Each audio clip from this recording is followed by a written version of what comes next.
Gork and Mork. They are the gods of the orcs, shaped from the collective psychic presence of the entire green-skinned species. Gork and Mork are living extensions of their race's instincts and mindset, formed from rough humor and an unstoppable will to fight. Gork is brutal but cunning, while Mork is cunning but brutal. These two gods perfectly capture the fierce spirit of the orc mindset. Gork is famous for his aggressive quest to dominate the galaxy, while Mork tends to strike when you least expect it. War bosses and frontline fighters tend to favor Gork, seeing him as the ultimate representation of raw power and direct confrontation. On the other hand, Mork is popular among the odd boys, like mech boys, weird boys, and commandos, who thrive on sneaky tactics, strange machines, or psychic oddities to win their fights. Their influence runs deep across orc culture, with Stompus and Gargants often built in their honor and fashioned in their image, based on visions that mech boys claim come straight from the gods themselves. These machines are more than weapons. They're idols of iron and steam, forged in sacred scrapyards and blessed with glyphs, noise, and daka until they're loud enough to make the gods proud. The Aeldari Pantheon. These gods are born from the deep psychic consciousness of their people. Once, these deities guided the Aeldari through the intricate cycles of art, war, craftsmanship, and destiny, but most of them were lost during the devastating birth of Slaanesh. Now, only a handful of gods remain. Cain, the fierce god of war with blood on his hands, Segarak, the mischievous, laughing god, and Isha, the goddess of healing, who now finds herself trapped in Nurgle's garden. The rest were devoured by the Dark Prince in a cataclysmic moment, leaving behind only myths and fading traditions. Different factions of the Aeldari pay homage to these gods in their own unique ways. The Craftworlders still call upon the avatar of Cain in times of conflict, the Harlequins honor Segarak through elaborate ritual performances, and the Inari hold on to the hope that a new god called Iniad will rise to vanquish Slaanesh and bring salvation to their people. The names of Asurion, Moriheg, Val, and others still resonate through the halls of Craftworlds after the fall of the Aeldari. The Pantheon continues to influence Aeldari life with epic sagas and spirit stones, carrying their mythic tales, shaping everything from politics to prophecies. Chaos Gods. These are ancient warp beings that sprang from the emotions and excesses of sentient life all over the galaxy, and they are some of the most powerful and influential gods in the 40k universe. Each one is a self-aware force of nature, embodying some particular aspects of mortal experience taken to its most extreme limits. While many people worship them directly as part of the Chaos Pantheon, others find themselves serving them without even realizing it. They are often just lured in by the promises of strength, pleasure, or survival. Khorne is the god of rage, bloodshed, and warfare, representing pure violence made manifest. He values martial skill above everything else, favoring warriors who excel in close combat and looking down on cowardice and sorcery. Nurgle, on the other hand, is the god of decay, despair, and resilience, offering a twisted kind of peace through the acceptance of suffering and rot. He claims those who have lost hope, providing them with joy in decay and strength through endurance. Then there's Tzeentch, who embodies change, ambition, and arcane knowledge. He's the most cunning of the Chaos Gods, spinning endless plots that intertwine with no clear conclusion. Sorcerers, manipulators, and visionaries are drawn to him, enticed by his promises of insight and transformation. Slaanesh is the god of excess, obsession, and perfection. Born from the fall of the Aeldari, Slaanesh represents the relentless pursuit of sensation, whether through beauty, pain, artistry, or desire. His followers push their limits through indulgence, often becoming enslaved by their own cravings. Lastly, there's Malice, also known as Malal, the renegade god of destruction and rebellion. Though he is rarely worshipped, he embodies the desire to dismantle systems, even chaos itself. The Chaos Gods are constantly fighting each other in an eternal conflict called the Great Game, each one vying to expand their influence in both the warp and real space. They lead armies of demons and mortals, including Chaos Space Marines and cultists, and they empower their chosen ones, ascending them to demon princes. Emperor of Mankind. He is the immortal ruler of the Imperium, a remarkable being born from the combined essence of thousands of ancient human shamans who sacrificed themselves to create a single, unified soul capable of guiding humanity. Existing for over 40,000 years, the Emperor first worked in secret to shape human development through science, reason, and subtle intervention, until the Age of Strife forced him to act directly and unite Terra under his rule. Throughout the Imperium, he is worshipped as the God Emperor, the divine guardian of mankind, despite his original intention never to be regarded as a deity. In fact, he even banned religion during the Great Crusade. Meanwhile, the Adeptus Ministorum has constructed an entire faith around his image, with billions of imperial citizens honoring him through prayer, sacrifice, and sacred rituals, believing he is humanity's last beacon of hope against the encroaching darkness. The Emperor embodies many ideals: order, survival, psychic mastery, and the supremacy of humanity over the galaxy, but his most formidable power lies in his unparalleled psychic abilities. He created the Primarchs, vanquished powerful demons, and even closed warp rifts with sheer willpower.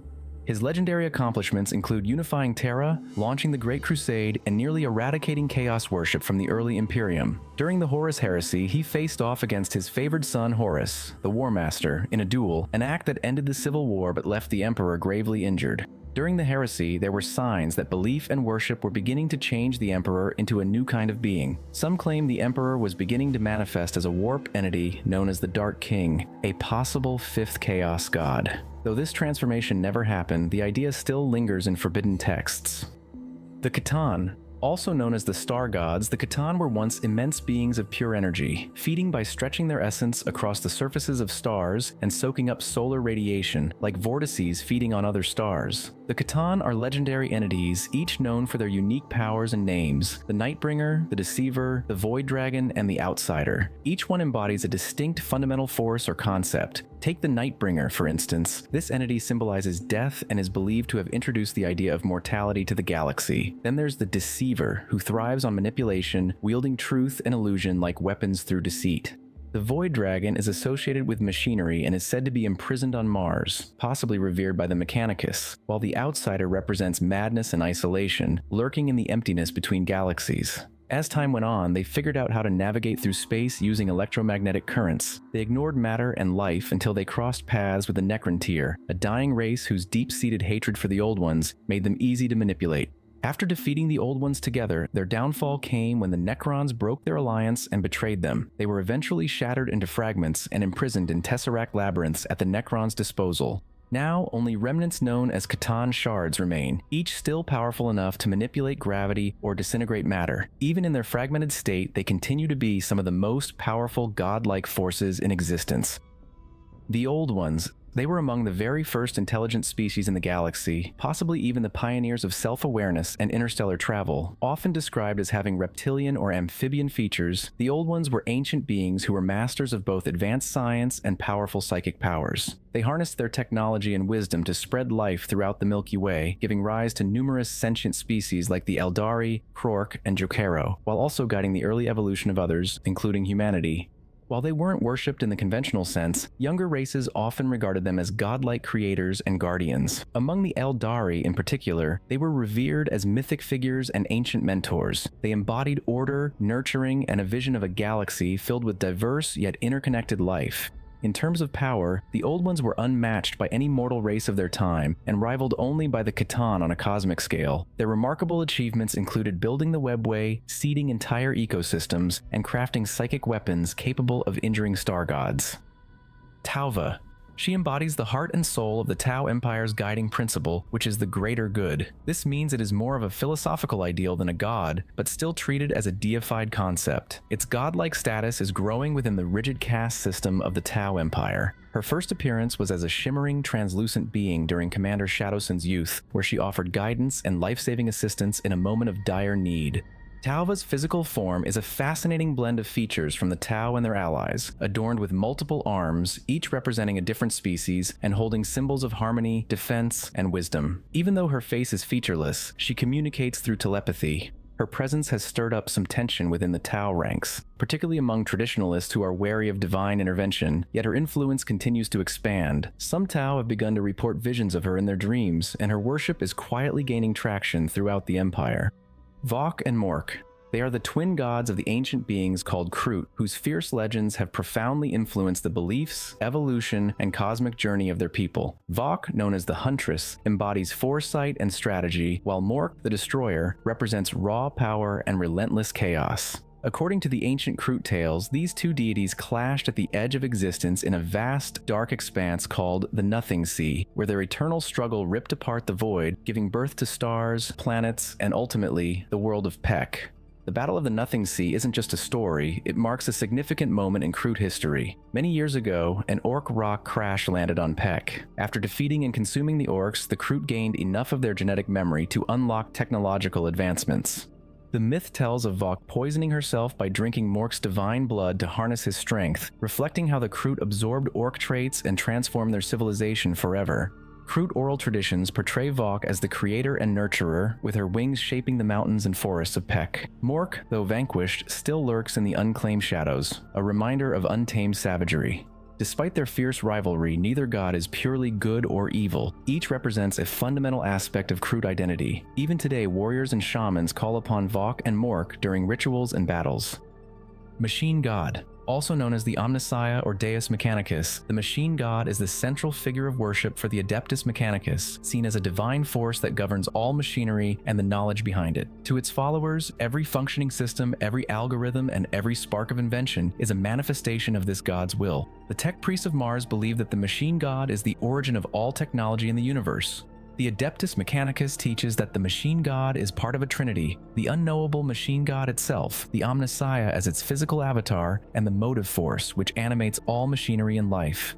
The Omnissiah is officially equated with the Emperor of Mankind to keep peace between the cult Mechanicus and the Imperial cult, though many within the Mechanicus quietly doubt this interpretation. This theological divide once ignited the Schism of Mars, a civil war that gave birth to the Dark Mechanicum, and tensions remain even 10,000 years later.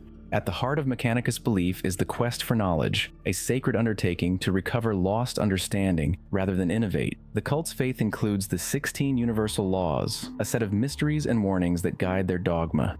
Every machine is believed to have a spirit, and the appeasement of these machine spirits is vital to proper function. Even simple maintenance rituals are treated as religious ceremonies, and failure to perform them can result in system malfunction, or worse, punishment for heresy. The tech priests see themselves not as creators, but as interpreters of divine design, and they regard the correct operation of a device as proof of their spiritual worthiness.